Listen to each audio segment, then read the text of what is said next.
అబ్బా వీడియో ఏమన్నున్నదా? ఏ దేశంలో కట్టిండ్రో?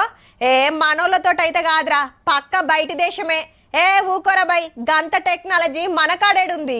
ఇట్లా కట్టాలంటే దిమాక్ ఉండాలరా అనుకున్నారట ఫస్ట్ వీడియో చూడంగానే. కానీ అది బరాబర్ మన దేశంలో కట్టిందే, మనోళ్ళు కట్టిందే. ఇంకా ఊరిచ్చుడొద్దు, సీదా ఆడికే పోదాం పాన్రి. ఎన్నడో ఒకనాడు సీదా పోయి చూడాలనిపిస్తా చూడుర్రి. పంబన్ బ్రిడ్జి రెడైంది. 28 తారీఖు నాడు ప్రధానమంత్రి మోడీ సార్ వచ్చి రిబ్బన్ కటింగ్ చేస్తాడు. కట్టింది ఏడంటే తమిళనాడు రామేశ్వరం ఐలాండ్ కాడ. ఇటు ఊరు అటు దీవి, నడిమిట్ల వంతెన, 2 కిలోమీటర్ల దూరం. 530 కోట్లు ఖర్చు పెడితే 4 ఏండ్లు పట్టింది బ్రిడ్జి కట్టే వరకు.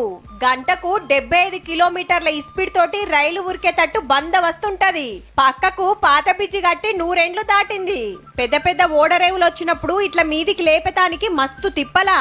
అటు ఎనమండుగురు ఇటెనమండుగురు 30 గంట చెమట తీస్తే గప్పుడు పైకి లేస్తది. రైలు కూడా రువ్వడిగా పోరాదు. స్పీడ్ 58 km/h దాటితే ఇమ్మీడియట్ గా సెన్సర్స్ అలర్ట్ చేసి ట్రైన్ మూవ్మెంట్స్ కూడా ఇక్కడ సేఫ్టీ పర్పస్ లో ఆపేందుకు కూడా అవకాశం ఉంది. అందుకే పక్క పొంటి ఖతర్నాక్ బ్రిడ్జి కట్టిండ్రు. మొత్తం ఆటోమేటిక్ సిస్టమ్. ఓడలు రాగానే రిమోట్ అతితే చాలు 5.5 నిమిషాల్లో మీదికి లేస్తూనే ఉంటది.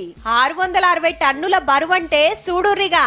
స్పెయిన్ దేశం టెక్నాలజీ వాడిండ్రు. మళ్ళా జంగు రాకుండా డబుల్ కోటింగ్ రంగేసిండ్రు. 35 ఏండ్లు గింతగిన ఏం కాదు. అప్పుడు మళ్ళేసుకుంటే కథం. అలల మీద ఇంత గొప్ప బ్రిడ్జి కట్టింది మన రైల్వే శాఖనే. సీనియర్ ఇంజనీర్ల దాంట్లో తెలుగోళ్ళు కూడా ఉన్నారు. జనరల్ గా 3 to 4 times in a month. Okay, అంటే వీక్లీ వన్స్ ఓన్లీ లిఫ్టింగ్ మనకు కావాల్సి వస్తుంది. ఓకే, ఆ టైంలోనే షిప్స్ అనేవి క్రాస్ అవుతాయి. అదే టైం మిగతా టైంలో ఏంటంటే ట్రైన్ మూవ్మెంట్ వస్తుంది. ఆసియా ఖండంలోనే ఇంత పెద్ద లిఫ్ట్ బ్రిడ్జి లేదట. ఇయాల్టికైతే గింతే. దునియాను ఫిదా చేసే పంబన్ బ్రిడ్జి ఓపెనింగ్ నాడు కడమ ముచ్చట్లు చెప్పుకుందాం.